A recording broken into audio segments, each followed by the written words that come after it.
Hello बेटा, जाते जाते एक रिक्वेस्ट है। वीडियो को पूरा देखने के बाद आप प्लीज वीडियो को लाइक जरूर कीजिए, हो सके तो शेयर भी कीजिए और सब्सक्राइब जरूर कीजिएगा और बेल आइकन को जरूर दबाइएगा ताकि हर दिन जो हम नया वीडियो आपके लिए डालें उसका नोटिफिकेशन आप तक शेयर हो सके। Thank you. Hope you all are fine at your places. तो मेरी गॉड से प्रे है कि आप सभी फिट एंड फाइन रहें। बेटा, अभी तक जितने भी वीडियोस आपके लिए मैंने यूट्यूब चैनल में आपके लिए कॉन्सेप्ट ऑफ फिजिक्स के अंदर मैंने जो बनाए हैं, अगर आपको लगता है कि वो वीडियोस आपको सेटिस्फाई कर रहे हैं, आपके फ्रेंड्स को सेटिस्फाई कर सकते हैं, प्लीज ज़्यादा से ज़्यादा मेरे वीडियोस को अपने फ्रेंड्स से शेयर कीजिए। और मैं चाहता हूँ कि मेरे ऑर्गेनिक सब्सक्राइबर्स ज़्यादा से ज़्यादा बढ़े। अगर आपको ये वीडियोस वाकई ही लगता है कि ये आपके काम के हैं, तो प्लीज़ चैनल को सब्सक्राइब और बेल आइकन को ज़रूर दबाइएगा ताकि हर दिन, हफ्ते में हम 4 वीडियोस डालते हैं, और हर दिन आपको जो नोटिफाइड न्यूली यानी कि अपलोडेड वीडियो का है वो समय पे मिल सके। Thank you. Hello students, hope you all are fine at your places. बेटा, आज का जो वीडियो मैं ले रहा हूँ ये on the request of some of the students from Jammu. उन्होंने मुझे कहा कि प्लीज सर आप फ्रिक्शनल फोर्स के ऊपर बेसिक टॉपिक को डिस्कस कीजिए। आज का जो टॉपिक रहेगा वो concept of frictional forces and it's calculation पे रहेगा। तो फ्रिक्शनल फोर्स होती क्या है, उसकी कैलकुलेशन कैसे निकालेंगे, आज हम इसी के ऊपर फोकस करेंगे। और आज का जो टॉपिक है बेटा, इस पे जाने से पहले मैं आपको बता दूं कि फ्रिक्शन फोर्स के कॉन्सेप्ट को समझने से पहले आपको कॉन्सेप्ट ऑफ फोर्स के बारे में पता होना चाहिए। फोर्स है क्या और लोअर क्लासेस में आपको फोर्स के बारे में क्या करवाया जाता है, क्योंकि जब आपके पास बेसिक नॉलेज होगा फोर्स के बारे में, only then we can actually talk about the frictional force. तो आज का जो टॉपिक रहेगा, जो हमारा वीडियो रहेगा, वो आपके पास सिर्फ फ्रिक्शनल फोर्स को हम कवर करेंगे। अभी हम कैलकुलेशन ऑफ फ्रिक्शनल फोर्सेस को नहीं लेंगे। तो आज का दिन जो रहेगा वो सिर्फ फ्रिक्शनल फोर्स को ही समझने में हम लगाएंगे, फ्रिक्शनल फोर्स होती क्या है। स्टार्ट हम करेंगे कि पहले कि फोर्स है क्या, फोर्स को आप अंडरस्टैंड कैसे करते हैं। तो लेट्स टॉक अबाउट। तो आपके पास पहला क्वेश्चन आता है, व्हाट इज फोर्स।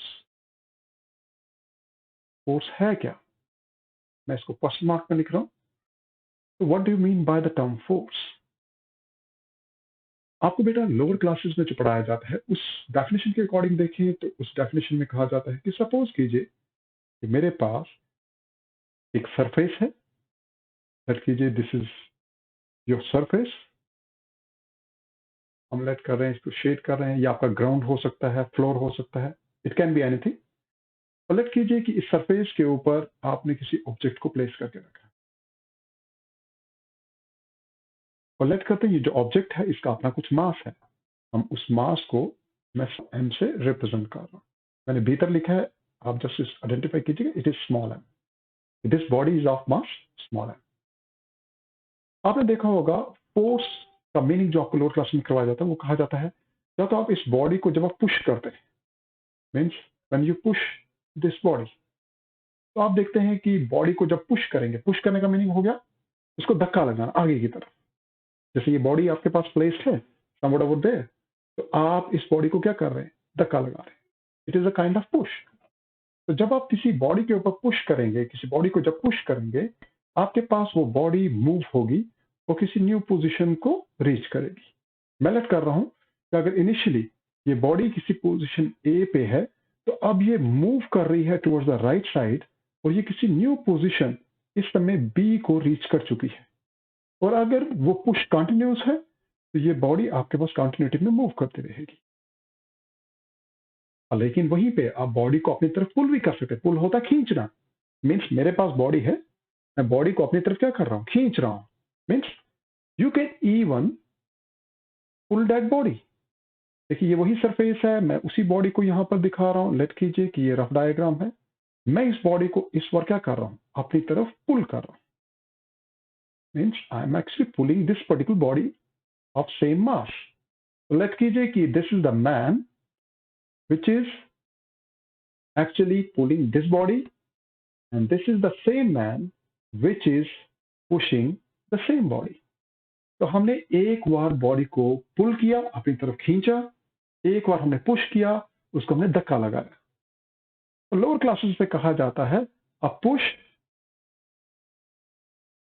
और a pull is known as, short form में K/A लिखते हैं, is known as a force. हम उसी को एज ए फोर्स डिफाइन करते हैं। लेकिन बेटा ये डेफिनेशन अभी पूरी तरह से कंप्लीट नहीं है। तो फिर फोर्स फिर है क्या? सिर्फ पुश और पुल की डेफिनेशन से आप फोर्स को अंडरस्टैंड नहीं कर सकते। अब मैं एग्जांपल्स के साथ इसको समझाना चाहता हूं।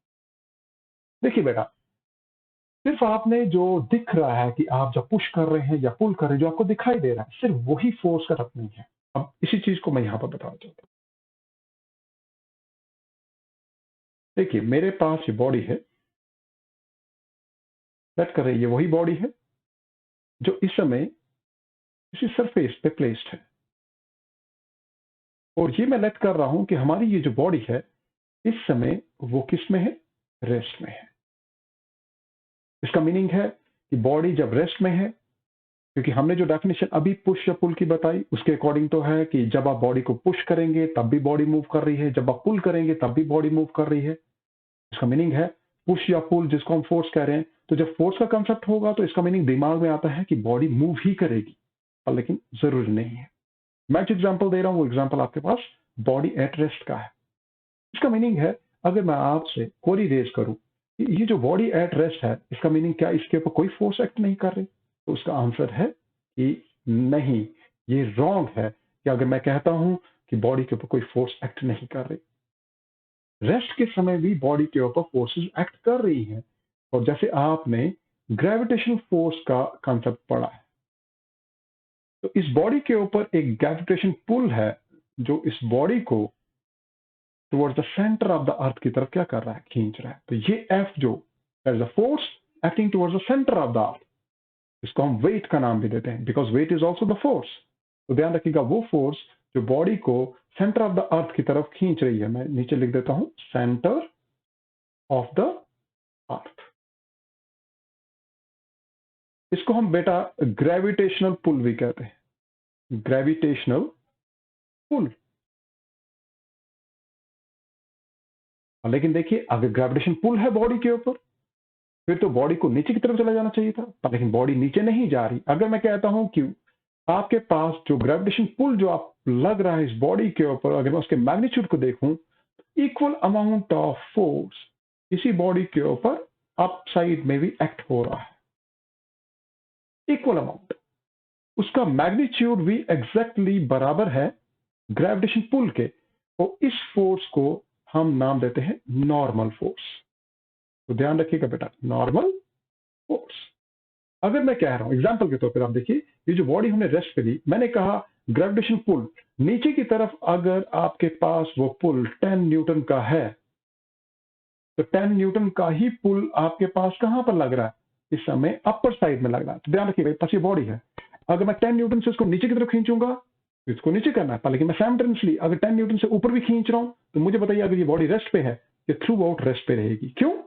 क्योंकि net effect of forces on that body becomes zero. तो आप कह सकते हैं कि इस रेस्ट वाली बॉडी के ऊपर जो नेट फोर्स लग रही है एफ नेट, वो कितना है? वो जीरो है।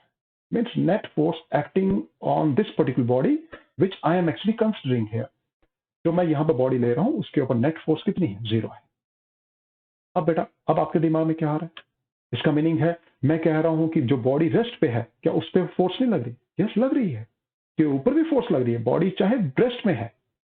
देखिए ग्रेविटेशन पुल उसको नीचे की तरफ खींच रहा है, नॉर्मल फोर्स उसको ऊपर की तरफ खींच रही है, फोर्सेस वहां पर भी हैं, लेकिन बॉडी मूव नहीं कर रही। तो इसलिए जरूरी दिमाग में नहीं आना चाहिए कि आप जब पुश करेंगे या पुल करेंगे तो बॉडी को मूव करना ही करना है।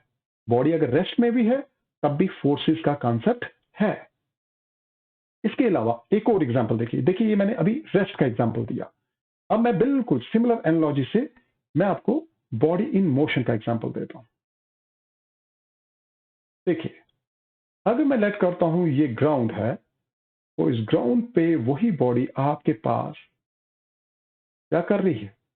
ये ऑलरेडी जब आपने इसको ऑब्जर्व करना शुरू किया, मीन्स जब आपने t=0 लिया, मैं लेट करता हूं ये बॉडी आपके पास मूव कर रही थी। जब आपने किसी ऑब्जेक्ट को, मूविंग ऑब्जेक्ट को देखा, बॉडी मूव कर रही थी। इसका मतलब जब बॉडी मूव कर रही है, ध्यान रखिएगा बेटा, मैं लेट करता हूं ये मूव कर रही है किसी वेलोसिटी 2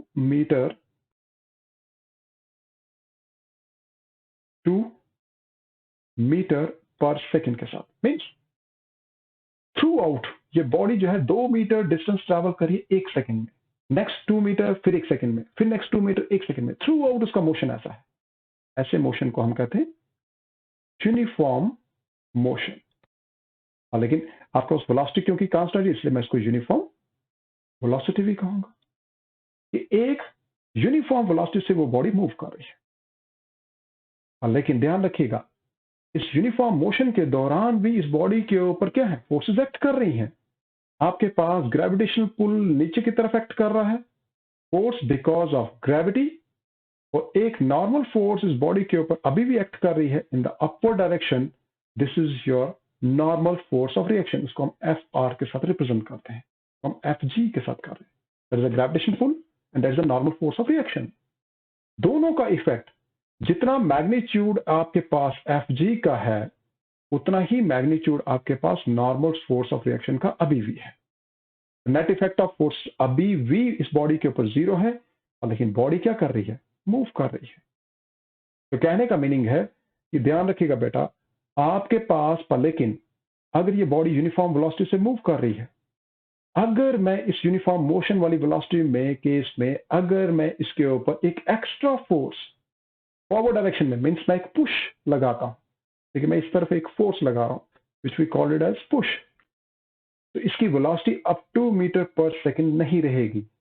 मुझे बताइए, आप ऑलरेडी किसी मोशन में हैं, आप भाग रहे हैं 2 मीटर पर सेकंड के हिसाब से, आपका फ्रेंड पीछे से आता है और आपको धक्का दे देता है, तो अब आप बताइए आपका क्या स्पीड या आपका क्या वेलोसिटी, क्या वही रहेगा या तेज हो जाएगा? It gets change, it gets increased, और वो अब आपके पास 2 मीटर पर सेकंड नहीं होगा। मैं एग्जांपल के तौर पे कहता हूं कि इट नाउ बिकम्स 3 मीटर पर सेकंड। लेकिन बेटा ये ध्यान रखिएगा, अब वो बॉडी जिसके ऊपर आपने एक्स्ट्रा फोर्स लगाई, ये आपके पास इन दो फोर्सेस जो एक दूसरे को कैंसिल कर रही थी, एक जितना फोर्स ऊपर की तरफ लग रहा है उतना ही फोर्स नीचे तक लग रहा था, एक दूसरे को फोर्सेस क्या कर रही हैं, कैंसिल कर रही हैं। लेकिन एक एक्स्ट्रा फोर्स इस बॉडी के ऊपर लग रही है जो इसकी वेलोसिटी को क्या कर रही है, चेंज कर रही है। मींस इसके मोशन में एक्सेलरेशन लाएगी। लेकिन ये तब होगा जब एक्सेलरेशन की बात होगी, पर लेकिन जब तक बॉडी यूनिफॉर्म मोशन में है, यूनिफॉर्म वेलोसिटी में है, उसका मोशन अगर यूनिफॉर्म है, अगर या तो वो आपके पास यूनिफॉर्म स्टेट ऑफ रेस्ट में है, ये जो रेस्ट है इसको यूनिफॉर्म स्टेट ऑफ रेस्ट भी कहते हैं, या तो body uniform state of rest में है या यूनिफॉर्म स्टेट ऑफ मोशन में है, उस केस में भी बॉडी के ऊपर क्या लग रहा है, फोर्स लग रही है। तो इसलिए हमारे दिमाग में आता है कि बॉडी अगर रेस्ट में है तो उस पर फोर्स नहीं लग रही, ना पुश लग रहा है ना पुल लग रहा है, नहीं, वहां पर भी फोर्स का कंसेप्ट है, पुश या पुल का कंसेप्ट है। इसलिए हम फोर्स को सिंपल इस टर्म्स में डिफाइन नहीं करेंगे, अ पुश और पुल ओवर एन ऑब्जेक्ट। देखिए मैंने यहां पर लिखा नहीं, आप इसको लिख सकते हैं, over an object is known as force.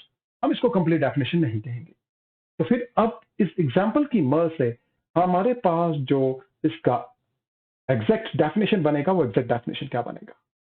अब देखिए एग्जैक्ट डेफिनेशन हम क्या ले रहे हैं, एग्जैक्ट डेफिनेशन हम ले रहे हैं, the force is a push और pull upon an object resulting from its interaction with another object. Means जब वो दूसरी बॉडी के साथ इंटरेक्शन में आएगा, तब होने वाला पुश या पुल आपके पास क्या कहलाएगा, फोर्स कहलाएगा। आई होप कि आपको बेटा ये टॉपिक जो है कि कॉन्सेप्ट ऑफ फोर्स है क्या, अभी समझ में आया होगा।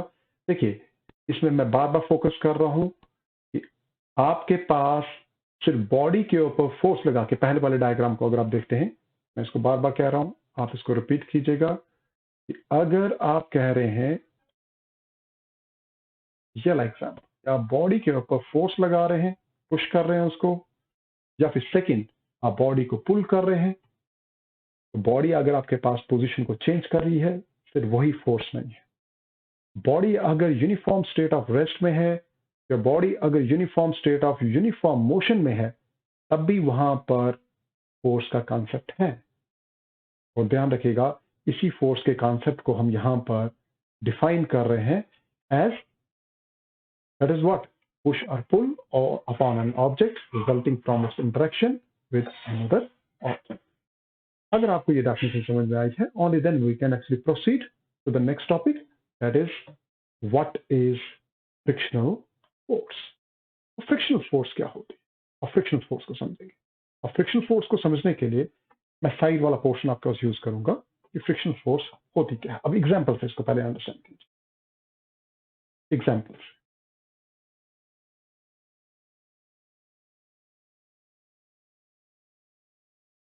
अब देखिए, आपके पास मैं लेट कर रहा हूं कि मेरे पास एक स्मूथ सरफेस है।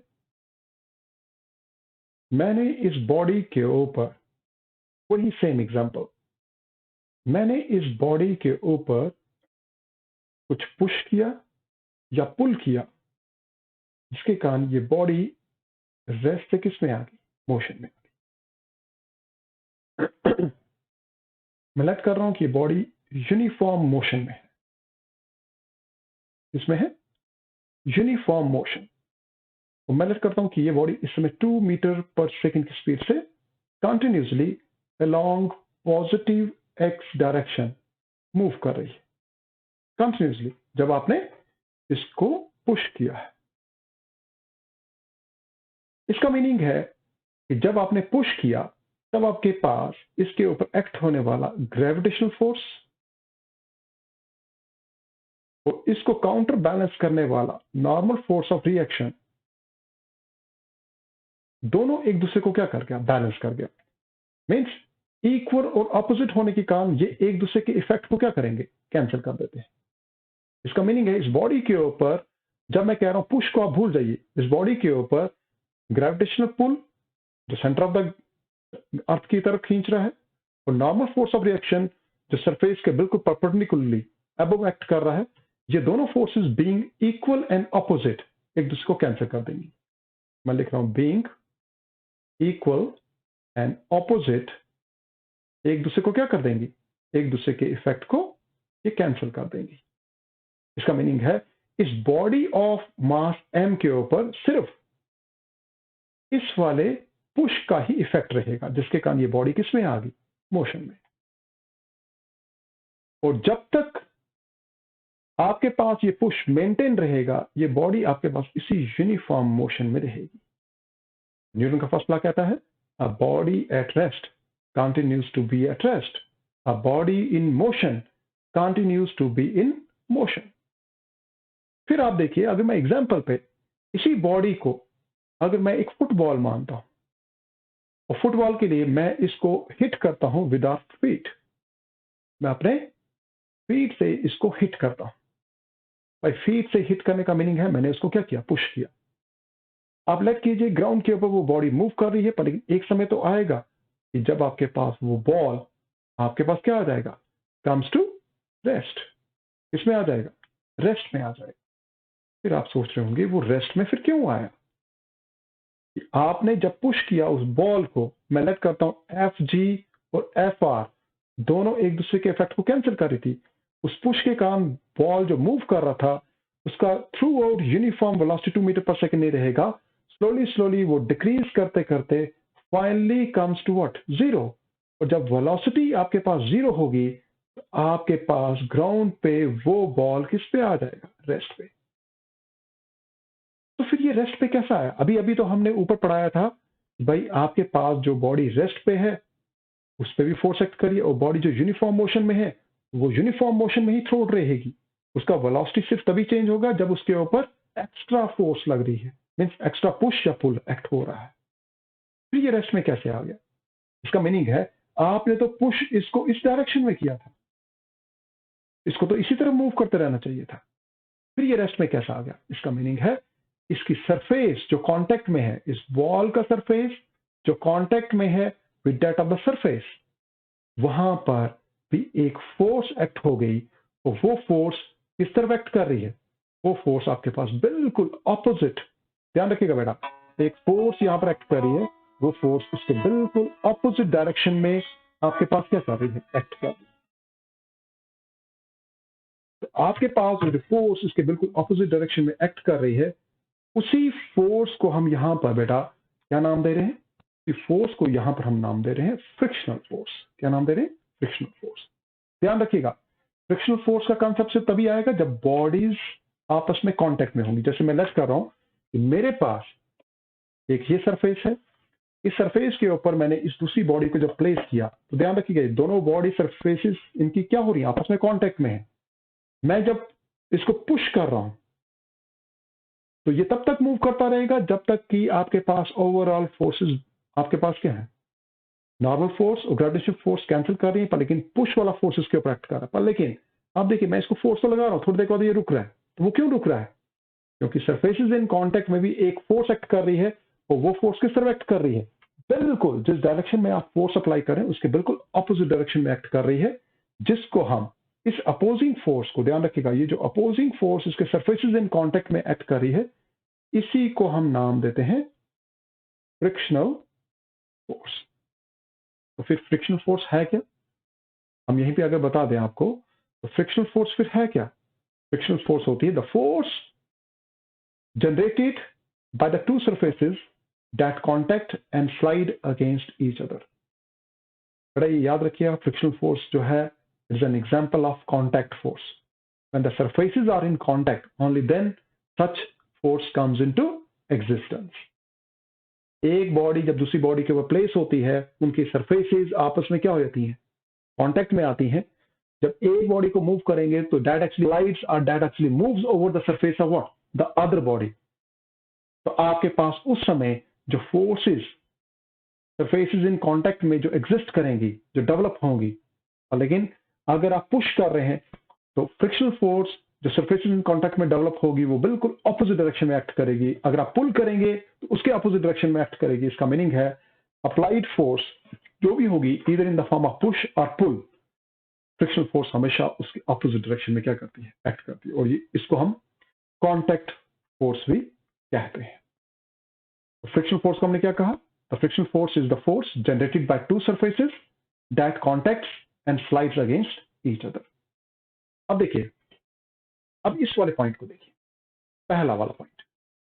Friction is the force that resists motion when the surface of one body comes in contact with the surface of the another. जब आप एक बॉडी को दूसरी बॉडी के ऊपर मूव कर रहे हैं, सरफेसेस तो कांटेक्ट में है, हमने कहा ये कांटेक्ट फोर्स है। ये कौन सी फोर्स कहा? हमने कहा कि ये कांटेक्ट फोर्स है। जब सरफेसेस कांटेक्ट में होती हैं, इसलिए हम इसको कांटेक्ट फोर्स भी कहते हैं। तो हमने कहा कि फ्रिक्शनल फोर्स जो होती है वो क्या करती है? वो रेसिस्ट करती है मोशन को, एक बॉडी के मोशन को over the surface of the another body. अगर मैं कह रहा हूं कि मेरे पास एक बॉडी जो है दूसरी बॉडी के सरफेस के ऊपर मूव कर रही है, तो ऊपर वाली नीचे वाली बॉडी के मोशन को अपोज कर रही है और नीचे वाली ऊपर वाली बॉडी को मोशन को अपोज कर रही है। दोनों रिलेटिव मोशन जो है एक दूसरे के मोशन को क्या कर रहे हैं? अपोज कर रहे हैं। अब ये अपोज क्यों करते हैं? अब उसको भी देखिए। देखिए बेटा, अगर आप मैग्नीफाइड फॉर्म में अगर आप सरफेसेस को चेक करेंगे, मैग्नीफाइड फॉर्म में मैं लेट कर रहा हूं, ये आपका बॉटम सरफेस है और इसके ऊपर मैंने इस ऑब्जेक्ट को प्लेस करके रखा है। अगर हम एक मैग्नीफाइंग ऑब्जेक्ट का यूज करें और इनके सरफेसेस इन कांटेक्ट को स्टडी करें, देखिए मैंने एक मैग्नीफाइंग ग्लास दिखाया और मैं जो इस समय इसकी सरफेस को स्टडी करना चाहता हूं वो ये सरफेस है जिसको मैं स्टडी करता हूं। For studying the surface in contact, तो ध्यान रखिएगा बेटा, आप लोअर सरफेस को आप जब देखेंगे, जैसे आपके पास फ्लोर है, आपको फ्लोर चाहे जितना मर्जी स्मूथ दिखे, आपको लगे कि चाहे वो मार्बल है पड़ा हुआ या ग्रेनाइट है, what ever be the example, चाहे आपके पास टेबल का सरफेस है, आमतौर पर वो सरफेस देखने में कैसा होता है? स्मूथ, लेकिन वो स्मूथ नहीं होता। माइक्रोस्कोपिक व्यू जो होता है उस सरफेस का आपके पास हमेशा कैसा होगा? वो कुछ इस तरह से होगा। मींस आपके पास सरफेस चाहे देखने में स्मूथ दिख रहा है, लेकिन माइक्रोस्कोपिक व्यू जो होगा, जब आप उसको माइक्रोस्कोपिक व्यू लेंगे, मींस माइक्रोस्कोप की मदद से जब देखेंगे, तो वहां पर आपके पास बहुत सारे डिप्रेशन होंगे। कहीं पे पोर्शन राइज होगा, कहीं पे डिप्रेशन होगा, यहां पर डिप्रेशन है, यहां पर डिप्रेशन है। आप किसी भी सरफेस को जब आप हाथ के साथ भी टच करेंगे, देखने से पता नहीं चलेगा या फील करने से पता नहीं चलेगा, लेकिन माइक्रोस्कोप की मदद से जब देखेंगे तो आपको बहुत सारे डिप्रेशन दिखाई देंगे। इसी तरह से आपने इसके ऊपर जो बॉडी प्लेस करके रखी, देखिए मैं उसी बॉडी को दिखा रहा हूं, ये मैंने जो ऑब्जेक्ट यहाँ पर बनाया उन्हीं का माइक्रोस्कोपिक व्यू मैं यहाँ पर दिखा रहा हूं। जब इस बॉडी को देखेंगे तो इस टॉप वाले सरफेस का बॉटम सरफेस भी स्मूथ नहीं होगा। वो भी कैसा होगा? उसमें भी बहुत सारे जिगजैग्स, आपके पास कंप्रेशन और डिप्रेशन हम कह सकते हैं हो सकते हैं जब उसको स्मूथली, हाँ वो आपके पास डिप्रेशन रिमूव किए जा सकते हैं बाय यूजिंग व्हाट, पॉलिश और सम अदर वे। लेकिन हम लेट कर रहे हैं कि सरफेसेस जनरली क्या होती हैं, रफ होती हैं सरफेस में, तो वहां पर डिप्रेशन होते हैं। तो जब आप इन रफ सरफेसेस को एक दूसरे के ऊपर मूव करते हैं तब आपके पास फ्रिक्शन प्रोड्यूस होती है। आप अपने हाथों की हथेलियों को देख लीजिए, फिंगर्स को देखिए, ये राइज है फिर बॉटम में डिप हो रही है, फिर राइज हो रही है फिर डिप हो रही है। दूसरा सरफेस भी देखिए, ऊपर वाले हिस्से में भी देखिए, वहां पर भी राइज और डिप्रेशन है। आप देखिए इनको मूव करने की कोशिश कीजिए, वहां पर आपके पास ये सही ढंग से मूव नहीं कर पाएगी। It actually offers what, restrictions. ये ऑब्स्ट्रक्शन ऑफर करती हैं किसको? जब बॉडी को आप एक दूसरी बॉडी के ऊपर मूव करने की कोशिश करते हैं या स्लाइड करने की कोशिश करते हैं। तो यही अपोजिंग फोर्स जो सरफेसेस इन कांटेक्ट में डेवलप होती है, उसी को हमने क्या कहा? उसी को हमने फ्रिक्शनल फोर्स कहा। तो हमने कहा friction is the force that resist motion. Motion को क्या करेगा? रेसिस्ट। चाहे लोअर सरफेस आपके पास टेबल है, अपर सरफेस आपके पास बॉडी है, तो बॉडी को अगर आप पुश या पुल करते भी हैं, इवन दो उसके मोशन को बॉटम वाला सरफेस अपर वाली बॉडी के मोशन को क्या करेगा? अपोज करेगा। और अगर दोनों बॉडीज मूविंग है, मींस ऊपर वाली भी मूविंग है नीचे वाली भी मूविंग है, तो दोनों बॉडीज एक दूसरे के मोशन को क्या करेंगी? अपोज करेंगी। सेकेंड हमने कहा इट्स अ कॉन्टैक्ट फोर्स। ये कॉन्टैक्ट फोर्स है, ये हमेशा एग्जिस्टेंस में तभी आएंगी जब दो बॉडीज की सरफेसेस आपस में क्या होंगी? कॉन्टैक्ट में होंगी।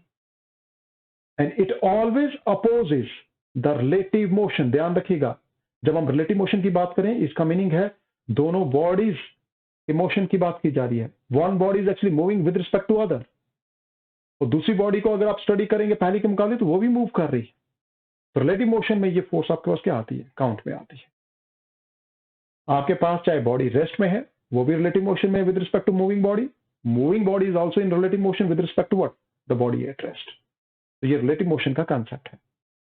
तीसरा है आपके पास ये जो मैकेनिकल एडवांटेज है मशीन्स का, जो मशीन्स हम आज की डेट में हम यूज कर रहे हैं, में फ्रिक्शंस बहुत ही इंपॉर्टेंट रोल प्ले करती है एज व्हाट, यानी कि हम वर्किंग में भी ले सकते हैं, पर लेकिन अदर वर्ड्स अगर हम बात करें तो आपके पास ये फ्रिक्शन आपके पास नेसेसरी एवल भी है, उसकी जरूरत भी है, पर लेकिन उसके कारण वियर एंड टीयर लॉस भी होता है हमें मशीनरी में। पर लेकिन इवन दो चाहे उसके कारण लॉस है, लॉस ऑफ एनर्जी है, फ्रिक्शन के कारण तो लॉस ऑफ एनर्जी तो हो रही है, तो हमें रिस्ट्रिक्शन मिल रही है मोशन में, पर लेकिन इवन दो वी रिक्वायर्ड है, इसलिए हम इसको नेसेसरी एवल भी कहते हैं। The mechanical advantage of a machine is reduced. अब मुझे बताइए एफिशिएंसी जो मशीन्स की है वो फ्रिक्शन के कारण क्या हो जाती है? कम हो जाती है। तो इसलिए हम कह सकते हैं मैकेनिकल एडवांटेज जो मशीन्स का है वो रिड्यूस हो जाता है बिकॉज ऑफ फ्रिक्शन। और in other words the ratio of the output, ध्यान रखिएगा, अगर हम एफिशिएंसी की बात करें तो एफिशिएंसी को हम ईटा से रिप्रेजेंट करते हैं। इससे रिप्रेजेंट करते हैं ईटा से। तो किसी भी मशीन की एफिशिएंसी जब हम निकालते हैं तो हम देखते हैं कि भाई उसका आउटपुट कैसा आ रहा है to that of the input. तो मुझे बताइए, तो अगर आपके पास फ्रिक्शन होगा तो आउटपुट क्या हो जाएगा? रिड्यूस हो जाएगा। एरो डाउन का मीनिंग है रिड्यूस हो जाएगा। तो ओवरऑल एफिशिएंसी भी आपके पास उस मशीन की क्या हो जाएगी? रिड्यूस हो जाएगी, वो डिक्रीज हो जाएगी। तो एफिशिएंसी डिक्रीज हो जाती है because of what? Because of the frictional forces. अब देखिए अगर हम बात करें मशीन से लेके, बड़ी बड़ी मशीन से लेके मॉलिक्यूलर स्ट्रक्चर्स तक की, अगर आप माइक्रोस्कोपिक लेवल में भी चले जाएं तो फ्रिक्शन जो है वो बहुत ही इंपॉर्टेंट रोल प्ले कर रही है इन आवर फिजिकल वर्ल्ड। तो हमारा पूरा यूनिवर्स जो गवर्न हो रहा है उसमें कहीं ना कहीं फ्रिक्शन काउंट में आ रही है, और फ्रिक्शन एक बहुत ही इंपॉर्टेंट रोल प्ले कर रही है। बेटा ये ध्यान रखिएगा, अगर फ्रिक्शन ना हो तो it is not possible for us even to walk on this particular surface. मुझे बताइए हमारे जो जूते हैं या चप्पलें हैं, अगर उसका सरफेस को अगर हम फर्श के ऊपर रख रहे हैं तो हमारा चप्पल का जो सरफेस है that is in contact with what, the floor. तो जब हम चलते हैं तो फ्रिक्शन के कारण हम चल पा रहे हैं।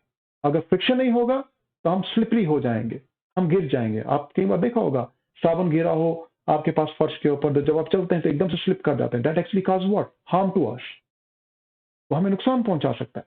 इसलिए हम कह रहे हैं फ्रिक्शन इज नेसेसरी एवल। मैंने यहां पर जो टर्म यूज की थी, अगर आपको याद होगा, मैंने टर्म यूज की थी कि फ्रिक्शन की जरूरत तो है, बिकॉज फ्रिक्शन इज नेसेसरी एवल। चाहे इसके नुकसान है, लेकिन इसकी हमें फिर भी क्या है, नेसेसिटी है, हमें इसकी जरूरत है, हम उसके बिना नहीं चल सकते। आपने देखा होगा आपका टीचर जब आप कोड के ऊपर पढ़ाता है चौक से लिखता है, देखिए चौक और बोर्ड का जो सरफेस है वो कांटेक्ट में आता है, और कांटेक्ट में आने के कारण फ्रिक्शन के कारण वहां पर लिखा जाता है। अगर चौक के पार्टिकल का फ्रिक्शन बोर्ड के पार्टिकल के साथ नहीं होगा, फ्रिक्शन लेस होगा अगर बोर्ड, तो आप जितना मर्जी कोशिश कीजिए चौक की मदद से आप बोर्ड के ऊपर लिख नहीं सकते। तो हर जगह फ्रिक्शन की इंपॉर्टेंस है, इसलिए फ्रिक्शन एक बहुत इंपॉर्टेंट रोल प्ले करता है हमारे डे टू डे लाइफ में। अब देखिए बेटा, यहां पर अब बात आती है कि कौन कौन से फैक्टर्स हैं जो आपके पास इंपैक्ट करते हैं फ्रिक्शन को। तो if we talk generally, there are two factors which it depends upon. तो दो मेन फैक्टर्स हैं जो फ्रिक्शन क्या कर रहा है, फ्रिक्शन जिनके ऊपर डिपेंड कर रहा है। इट डिपेंड्स अपॉन, वो दो फैक्टर्स कौन से हैं, हम दो फैक्टर्स की बात करें। The first one is the nature of the two surfaces. देखिए बेटा, मैंने जब आपको कहा कि भाई एक बॉडी को जब मैंने कहा कि वो किसी सरफेस के ऊपर प्लेस्ड है, तो हमने कहा कि जो सरफेस कांटेक्ट में आ रहा है, जो सरफेस कांटेक्ट में आ रहा है, चाहे आपके पास बॉटम सरफेस है, चाहे फ्लोर की बात की जा रही है उसकी सरफेस की बात कर रहा हूं, या फिर आपके पास जो बॉडी, आप जिस सरफेस के ऊपर आप जिस बॉडी को मूव कर रहे हैं उसकी सरफेस की बात की जा रही है, that plays an important role. The first one is the nature of the two surfaces, कि भाई दोनों सरफेसेस का नेचर कैसा है, which are in contact, and the other is the force which are acting on each surface. एक तो हमने कहा nature of surfaces in contact, कि भाई आपके पास ये जो सरफेस हैं जो कांटेक्ट में आ रही है उनका नेचर कैसा है। अगर वो रफ है तो फ्रिक्शन ज्यादा होगा, अगर वो स्मूथ है तो फ्रिक्शन कम होगा। एक तो हमने ये कहा पहला। दूसरा हमने कहा, क्या कहा, the other is the forces which are acting on these surfaces. हमने दूसरा कहा कि भाई आपके पास जो फोर्सेस एक्ट कर रही हैं इन सरफेसेस के ऊपर वो कैसी हैं। मुझे बताइए, अगर आपके पास लगाएगी पुश या पुल, उसका स्ट्रेंथ, भाई आपके पास नीचे ग्रेविटेशनल फोर्स जो आपके पास एक्ट कर रही है या नॉर्मल फोर्स जो एक्ट कर रही है। अगर आपके पास ये नॉर्मल फोर्स और ग्रेविटेशनल फोर्स एक दूसरे के इफेक्ट को कैंसिल भी कर रही है, अगर पुश ही स्ट्रांग है तो ये बॉडी किस में आ जाएगी, मोशन में। चाहे आपके पास वहां पर रफ सरफेस है, even though on the rough surface body can move, तो आपके पास लगने वाला फोर्स का इफेक्ट कैसा है। तो सेकंड फैक्टर जो हमने कहा वो है आपके पास force which are acting on this forces, the force which are acting on these surfaces। तो आप ध्यान रखिएगा बेटा, ये दोनों फैक्टर्स इंपॉर्टेंट रोल प्ले करेंगे in actually explaining the term like friction. तो ध्यान रखिएगा बेटा, यहां पर कुछ एग्जांपल के साथ जैसे बताया गया कि when we talk about the first factor, we means that it depends upon the smoothness or roughness of the two surfaces that are in contact with each other। अगर सरफेसेस स्मूथ होंगी तो friction कम हो जाएगा, अगर surfaces rough होंगी friction बढ़ जाएगा। It reduces when the surface is smooth because interlocking of the irregularities does not happen that much। तो आपने देखा होगा हाथों की हथेलियों के ऊपर जब मैंने कहा कि आप मूव कीजिए, अगर ये डिप्रेशंस नहीं होते, हमारे हाथों में तो डिप्रेशंस है, आप देखिए मूव करके देखिए, अब ये रिस्ट्रिक्शंस करेंगे, पर लेकिन वहीं पे देखिए आप हथेली के ऊपर हथेली को मूव करके देखिए, दैट कैन मूव स्मूथली, पर लेकिन फिंगर्स के ऊपर रब करके देखिए वो मूव नहीं होगा। इसका मीनिंग है स्मूथनेस होगी तो फ्रिक्शन कम हो जाएगा, स्मूथनेस नहीं होगी, रफनेस होगी तो फ्रिक्शन बढ़ जाएगा। हम यहां पर कह रहे हैं ऑन द अदर हैंड आपके पास it increases when the surface is rough. तो फ्रिक्शन कब बढ़ती है? जब रफनेस बढ़ेगी। अब सेकंड फैक्टर क्या है? The second factor the force acting on these surfaces means when force is applied with the इररेगुलरिटीज it will increase the friction. आपके पास ध्यान रखिएगा, तो अगर force is applied with the इररेगुलरिटीज it will increase the friction. आप force लगा रहे हैं लेकिन इररेगुलरिटीज के साथ, आप एकदम से आप हाई पुश या पुल नहीं कर रहे बॉडी को, तो फोर्स आप किस ढंग से लगा रहे हैं, that also counts for what? That also counts for the friction. मुझे बताइए, एक बॉक्स पड़ा हुआ है, जैसे आपके घरों में भी बॉक्स पड़े होते हैं, बहुत भारी बॉक्स है। मुझे बताइए, आप अपना पूरा फोर्स लगा देते हो, मीन्स पुश कर रहे हो, वो बॉडी मूव ही नहीं कर रही। इसका मीनिंग क्या हुआ? इसका मीनिंग है जितना फोर्स लगा रहे हो उतना ही फ्रिक्शन फोर्स एक ऑपोजिट डायरेक्शन में फोर्स सरफेसेस इन कांटेक्ट में आपकी तरफ एक्ट कर रहा है, जो उस बॉडी को मूव नहीं होने देगा। आप फोर्स की स्ट्रेंथ को बढ़ाते जाइए। आपने पहले 10 न्यूटन लगाया, फिर 20 न्यूटन कीजिए, फिर 30 न्यूटन कीजिए, आप देख रहे हैं बॉडी हिल नहीं रही। आप 50 करते हैं तब भी नहीं हिल रही। आप अपने साथी को भी बुला लेते हैं फोर्स लगाने के लिए, आप मम्मी को भी बुलाते हैं, पापा को भी बुलाते हैं। जब आप सभी फोर्सेस लगाएंगे तो ओवरऑल इफेक्ट एक डायरेक्शन में फोर्स का क्या हो जाएगा? बढ़ जाएगा। अब बॉडी रेस्ट से किस में आ जाएगी? मोशन में। अब पहले के मुकाबले फ्रिक्शन क्या हो जाएगी? कम हो जाएगी। क्यों? अब क्योंकि बॉडी मूव करने लगी है सरफेस पे। लेकिन इसका मीनिंग ये नहीं है कि फ्रिक्शन जीरो हो गया, नहीं, फ्रिक्शन है। पहले फ्रिक्शन ज्यादा थी, अब फ्रिक्शन क्या हो गई है? कम हो गई है।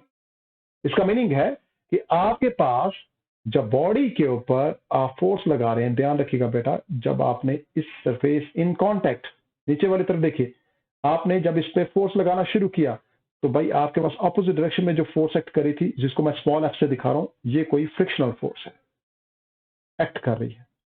ये आपके पास है कोई अप्लाइड फोर्स जो आप अप्लाई कर रहे थे। मैं कह रहा हूं जब अप्लाइड फोर्स बढ़ाना शुरू करोगे, एक समय तो आएगा ये बॉडी रेस्ट पे किस में आ जाएगी? मोशन में आ जाएगी। जब तक रेस्ट में है तो फ्रिक्शन बढ़ती जा रही है, क्योंकि रेस्ट में जब तक है जितनी आप फोर्स लगा रहे हैं उतना ही फ्रिक्शन उसको काउंटर बैलेंस कर रहा है। अगर आपने 50 न्यूटन लगाई तो 50 न्यूटन, देखिए अगर आपने अप्लाइड फोर्स पहले 10 न्यूटन लगाई, बॉडी मूव नहीं हुई, इसका मतलब फ्रिक्शन फोर्स भी कितनी थी? 10 न्यूटन। आपने 20 न्यूटन फोर्स लगाई, बॉडी तभी भी मूव नहीं कर रही, इसका मीनिंग है फ्रिक्शन फोर्स भी 20 न्यूटन है। आप इसको 30 न्यूटन करते हैं, वो अभी भी बॉडी मूव नहीं कर रही, इसका मतलब फ्रिक्शन फोर्स ने भी अपने आप को 30 न्यूटन कर दिया। इसका मीनिंग क्या हुआ?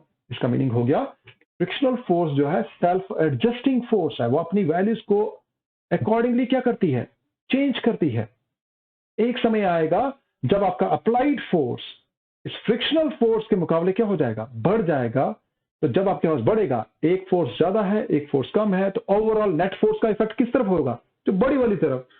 एक 50 है, एक 30 है, 50 माइनस 30 करेंगे तो 20 न्यूटन फोर्स इस तरफ क्या लग रही है? ज्यादा लग रही है, तो बॉडी मोशन में आ जाएगी। और जब बॉडी मोशन में आएगी तो फ्रिक्शन का कॉन्सेप्ट, अपोजिंग फोर्स का कॉन्सेप्ट क्या हो जाएगा? कम हो जाएगा। तो आज आप सिर्फ यहीं तक रखिए। हेलो बेटा, जाते जाते एक रिक्वेस्ट है, वीडियो को पूरा देखने के बाद आप प्लीज वीडियो को लाइक जरूर कीजिए, हो सके तो शेयर भी कीजिए और सब्सक्राइब जरूर कीजिएगा और बेल आइकन को जरूर दबाइएगा, ताकि हर दिन जो हम नया वीडियो आपके लिए डालें उसका नोटिफिकेशन आप तक शेयर हो सके। Thank you.